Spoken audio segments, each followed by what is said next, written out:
신앙 고백합니다. 주님이 세우시는 교회가 되기를 바랍니다.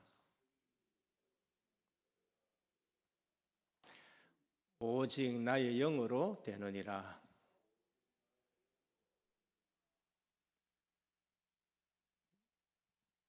지금 한국의 교회는 몸살을 앓고 있고 계속적으로 어려움에 지금 직면해 있습니다. 그리고 유럽 교회들은 어떻느냐? 유럽 교회는 아무 힘이 없습니다. 지금 프랑스에서 올림픽이 있는데 올림픽 개막식에 기독교를 얼마나 편애하고 그다음에 비난하고 조롱하는 일들이 일어나는지를 모릅니다. 그런데 모슬렘에 대해서는 아무 얘기가 없습니다. 그만큼 모슬렘은 힘이 있고 기독교는 난도질 당해도 한마디도 못할 만큼 그래 되어 있습니다. 세계 지성들이 프랑스는 이제는 망했다 할 정도로 평가합니다. 질서도 없고 권위도 없고 그러면서 실제적으로는 일어나는 일들은 엄청나게 기독교의 가치관이 무너지고 있는 것을 볼 수가 있는 것입니다. 지금 한국은 복음 들어오고 세계에 이처럼 복을 받은 나라가 없습니다.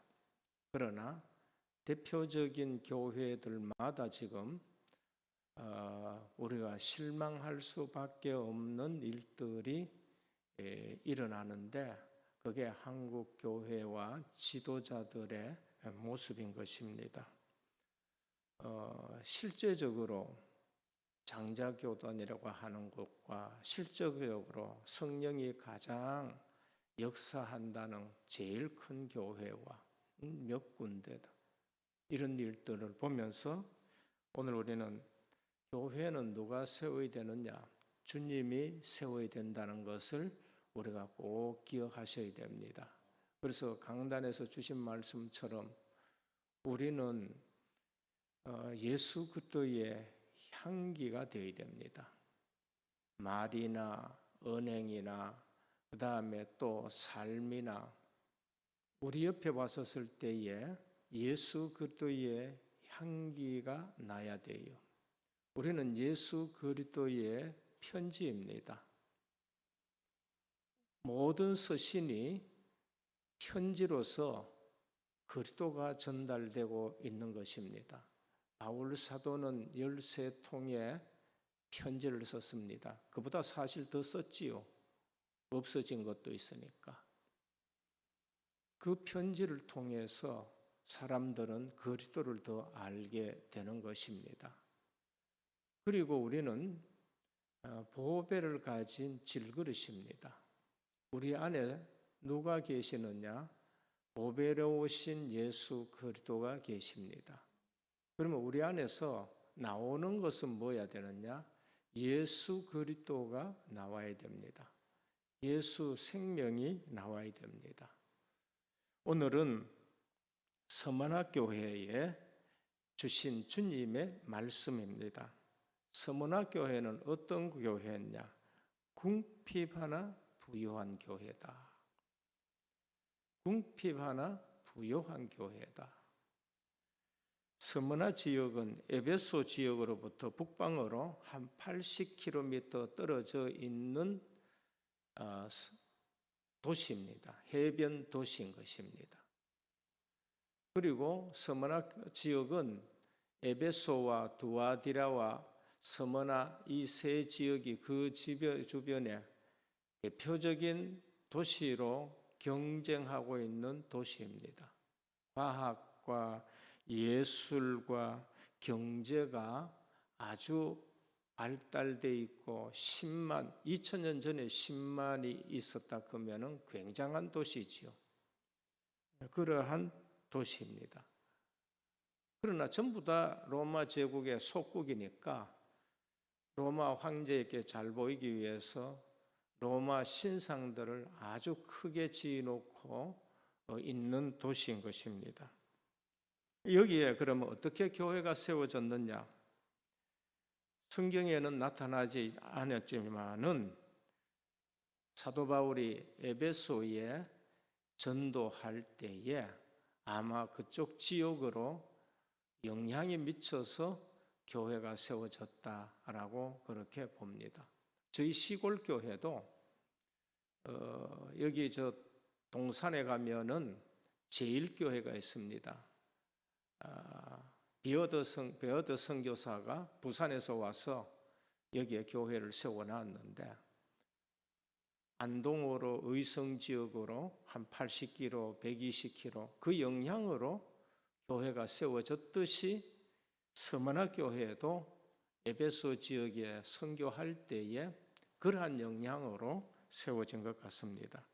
그런데 도시는 경제적으로나 그리고 문화적으로나 과학적으로나 발달했는데 서머나 교회는 가난한 교회다라는 것을 오늘 말씀합니다. 하지만 주님은 실제로 그들을 어떻게 평가했느냐? 부요한 자라 그렇게 말씀합니다. 뭐에 부요하냐? 물질에 부요하고 과학 문명에 부요한 것이 아니라 믿음에 부요한 자라 그렇게 말씀합니다. 오늘 우리 신앙은 이 세상적인 기준 가지고 교회의 잣대 삼으면 안 됩니다. 교회는 언제든지 주님이 평가하는 기준 가지고 잣대를 삼으셔야 돼요. 그리고 믿음에 부요하냐 그렇지 않냐가 우리가 늘 주님 앞에서 기도해야 되고 회개해야 될 내용인 것입니다. 우리 교회 경제가 풍부하다 그것 가지고 주님이 부요하다 생각하지 않습니다. 이 시대에 한국 경제는 세계가 놀랄 만큼 한국의 문화 수준은 지금 프랑스, 유럽을 능가하는 그러한 문화 수준을 가지고 있습니다. 그렇다고 해가지고 주님은 한국 교회를 칭찬할 수 있느냐? 저는 그렇지 않다고 생각합니다. 주님은 아무리 한국 교회가 세계 10대 안에 드는 교회가 너다섯 개가 된다 치지만은 외형적으로 크다고 주님이 칭찬하지는 않는다고 생각합니다. 어쩌면은 작은 교회에 심우하면서 평생 경제력은 어렵지만은 그러한 성도들을 살핀 그러면서 매일 눈물로 교회를 섬기는 그러한 교회를 보고 어쩌면 주님은 너희는 부요한 교회다라고 말씀할 수 있습니다. 이거는 교회가 작아야 된다, 성도가 적어야 된다, 교회가 가난해야 된다 그런 뜻이 아닙니다. 크든 작든 그 교회가 믿음 있는 교회냐 아니냐가 중요한 것입니다. 황제 숭배를 거부하고 신앙의 순결을 지킴으로 믿음에서는 누구보다도 부요한 교회가 서머나 교회입니다. 빌라델비아 교회와 함께 주님으로부터 가장 칭찬을 많이 받았고 책망이 없는 교회가 서머나 교회입니다. 그럼 서머나 교회가 우리에게 주는 교훈이 뭡니까? 사람이 어떻게 보기보다는 주님이 우리를 어떻게 보느냐가 중요한 것입니다. 큰 행사가 있다 없다가 중요한 것이 아닙니다. 무슨 중심으로 행사를 하고 그러면서 어떤 중심으로 선교를 하고 그러면서 어떤 자세로 섬기느냐가 중요한 겁니다. 주님은 육신적인 부요가 기준이 아닙니다. 믿음의 부요가 기준인 것입니다. 그러면서 하시는 말씀이 뭔가? 핍박과 환난이 있어요. 당시에는 큰 신전 세워놔놓고 숭배하라 그러고, 그리고 황제가 주시닫고 고백하라 합니다. 뭡니까? 환난과 궁핍을 주님이 아신다. 네가 지금 당하고 있는 환난을 내가 안다. 너희들의 궁핍을 내가 안다. 주님이 모르실 리가 없지요. 오늘 우리의 신앙생활의 기준이 주님이 되시고, 어려움이 있다, 힘든다, 사회생활, 믿음으로 신앙생활 하려고 그러면은 어렵습니다. 저도 20년 해봤지만은 어렵습니다. 우리 주님이 아시고 계신다는 것을 아셔야 돼요. 내가 그리스도를 믿고 그리스도인의 삶을 살고 사회생활에 하려고 그러면은 여러 가지 손해도 보고 또 어렵습니다. 그런데 주님이 뭐라 그러시냐? 네 환난과 궁핍을 내가 안다라고 말씀합니다. 제발 주님으로부터 위로받으시기를 바랍니다. 우리는 주님으로부터 위로받아야지 사람으로부터 불신자로 기준으로 위로받고 사람으로부터 위로받고 그거는 아닙니다. 언제든지 우리는 주님을 바라보고 위로받고 살아갈 때에 다윗이 승리한 것처럼, 요셉이 승리한 것처럼, 다니엘이 승리한 것처럼 그렇게 주님은 우리를 붙들고 계십니다. 때로는 경제적 상태와 영적 상태가 묘하게 대조를 이룰 때가 있습니다. 경제에 속지 말아야 됩니다. 저는 그렇게 배웠습니다. 저는 우리 집안에 많은 목회자가 있고 큰 집에는 훌륭한 목회자들이 많이 있습니다. 언제든지 경제에 안 속더라고요. 언제든지 세상 권력에 속지 않더라고요. 언제든지 자리에 속지 않더라고요. 저는 목회를 우리 집안에서 제가 다 배웠습니다. 늘 그런 얘기를 듣고 자랐습니다. 그래서 저는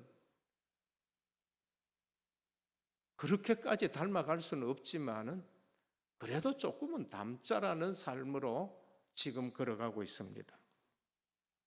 중직자의 생활은 저희 할아버지와 저희 어머니, 아버지를 통해서 중직자의 모습이 뭔가를 봤습니다. 목회자는 저희 큰 집을 통해서 배웠고, 중직자의 모습은 저희 할아버지, 어머니, 아버지를 통해서 배웠었습니다. 전도는 여기 와서 배웠습니다. 전혀 몰랐습니다. 저는 어느 쪽을 비난하고 할 생각은 없습니다. 그저 결과가 아니었기 때문에 눈물만 날 뿐입니다. 유대인이라는 자들의 핍박입니다. 실상은 사단의 회당이라 복음을 놓치면 사단의 회당이 됩니다. 교회는 복음 놓치면 어떻게 했냐? 사단의 회당이 되는 것입니다. 그래서 늘 강단이 복음 강단이 되도록 기도하시기를 바랍니다. 하나님, 우리 은혜교회는 늘 복음 강단 되게 하시옵소서. 주님의 그 능하신 오른손으로 7별을 잡듯이 주의 종을 잡아 주시옵소서.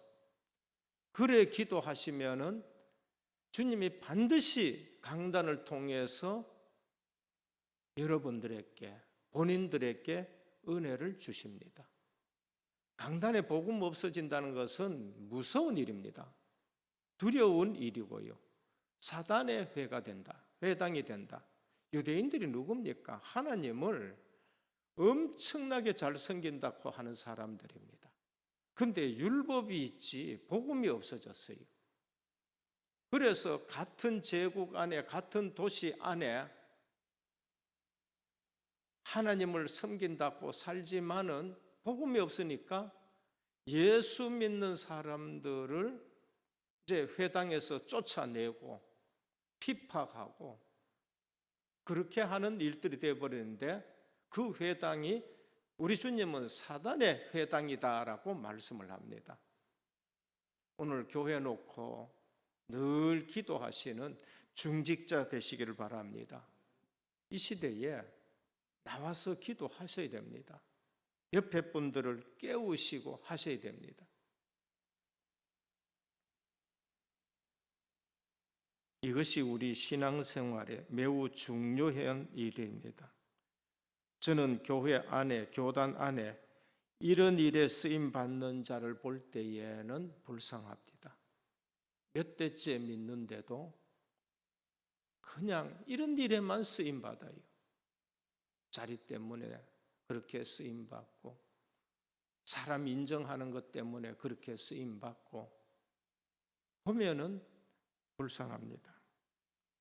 칭찬받을 고난을 장차받을 고난을 두려워 말라고 하십니다.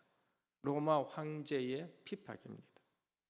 몇 사람이 옥에 들어갈 것이다 말씀하셔요.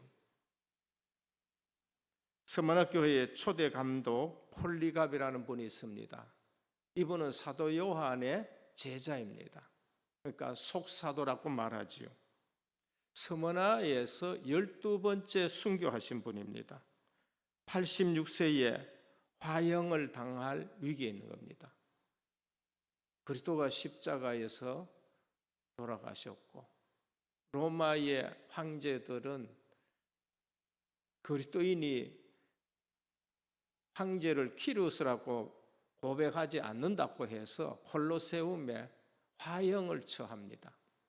그런데 폴리갑에게 이렇게 총독이 요구합니다. 로마 황제를 키루스라고 고백해라, 주라고 고백해라 하니까 폴리갑이 이렇게 말합니다.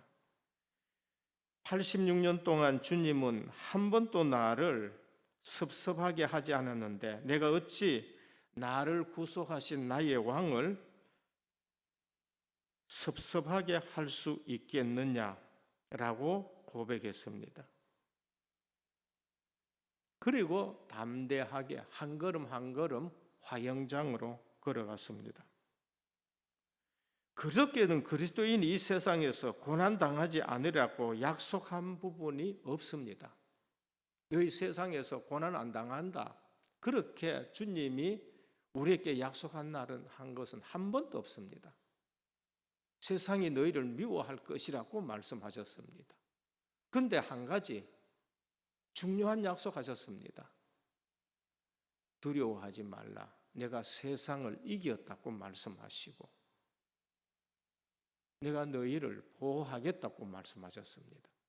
주님은 우리가 시험 안 당할 것이라고 말씀하신 적이 없습니다. 시험이 있을 것이라고 말씀하셨어요. 그러나 그 시험은 너희가 능히 이길 시험이고 내가 피할 길을 주겠다고 말씀하셨습니다. 우리는 메시지도 중요하지만은 꼭 주님의 말씀을 기억하시길 바랍니다. 그래서 성경을 보시라는 거예요. 그래서 우리는 아침에도 성경 한 장을 읽고 저녁에도 한 장을 읽습니다. 좀 더 많이 읽으면 좋겠지요. 앞으로 좀 더 많이 읽고 메시지는 좀 적게 하려고 합니다.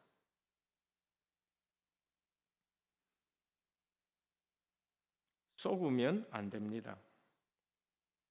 그리스도인으로서 환난을 당한다, 어려움을 당한다, 기뻐해야 될 것입니다. 왜 그런가? 내가 진짜구나라는 것을 알게 됩니다. 그리고 내게 있는 불순물을 전부 제거하고 순도 높은 믿음으로 주님이 우리를 만들어 가시기 때문에 그렇습니다.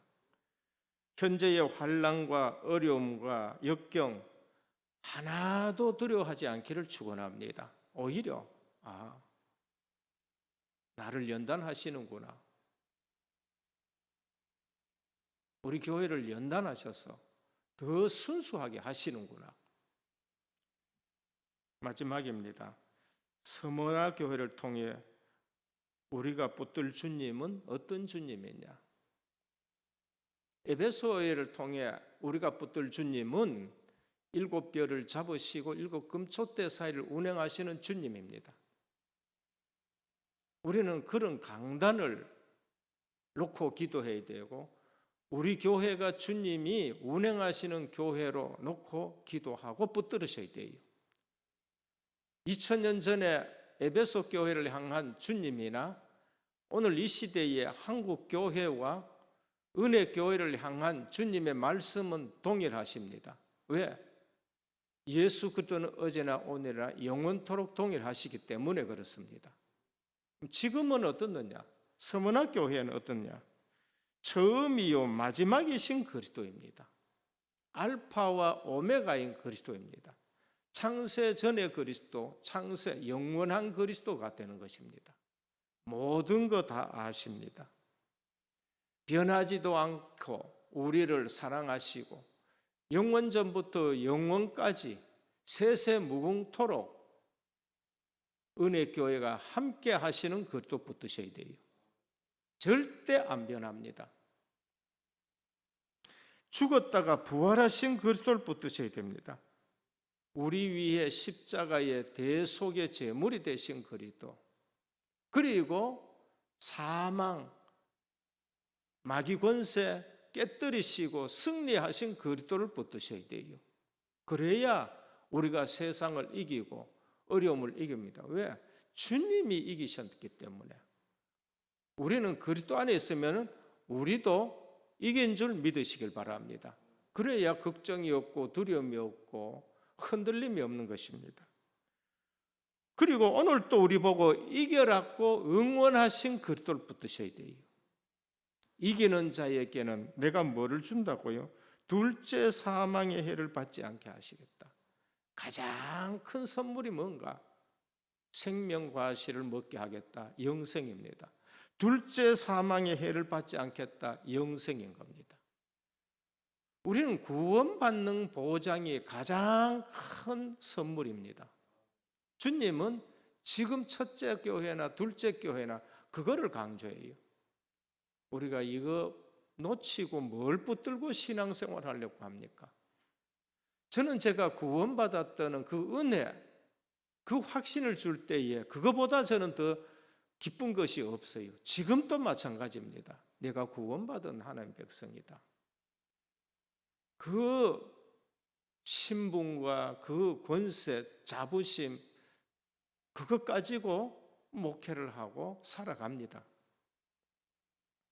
성령이 교회들에게 하시는 말씀을 들을지어다.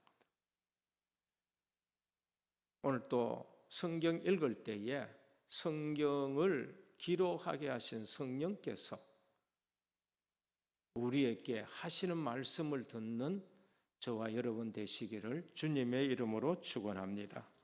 그래서 주님이 주인 되는 교회다. 은혜교회는 주님이 주인 되는 교회다. 그리고 은혜교회는 사도들이 가르쳐 주신 정통성 있는 교회가 되셔야 됩니다. 사도성을 따라가는 교회입니다. 그리고 복음 전하고 그리고 재정이 투명하고 후대와 참 선교하는 건강한 교회가 되기를 주님의 이름으로 축원합니다. 주님 감사합니다. 주님이 주인 되는 교회입니다. 에베소 교회를 향한 말씀, 서머나 교회를 향한 말씀입니다. 세상은 부요하고 풍부하지만은 서머나 교회는 궁핍하지만은 우리 주님은 실상은 내가 부요한 자라고 말씀하셨습니다. 우리는 믿음이 부요한 성도들이 되게 하시고 교회가 되게 하옵소서. 세상 기준으로 살아가지 않게 하시고 사람 기준으로 살아가지 않게 하여 주옵시고 환난과 어려움에 두려워하지 않고 우리 주님만 붙들게 하옵소서. 은혜교회는 주님이 주인 되는 교회가 되게 하시고 사도성이 있는 정통성 있는 교회가 되게 하시고 건강한 교회로 서게 하옵소서. 지금은 모든 문제 해결하신 우리 주 예수 그리스도의 크신 은혜와 하나님 아버지의 무한하신 사랑하심과 성령의 감화 감동 내주 충만하신 역사가 오늘 또 내 궁핍과 환난을 안닫고 말씀하신 그 주님을 바라보고 우리에게 믿음의 부요를 인정하시는 그 주님을 바라보고 오늘 또 처음이요 마지막이요 죽었다가 부활하신 주님이 우리를 붙들고 계시고 세워가시는 것을 믿으며 살아가는 귀한 하나님의 사람들 위해 이제부터 영원토록 항상 함께 있을지어다. 아멘.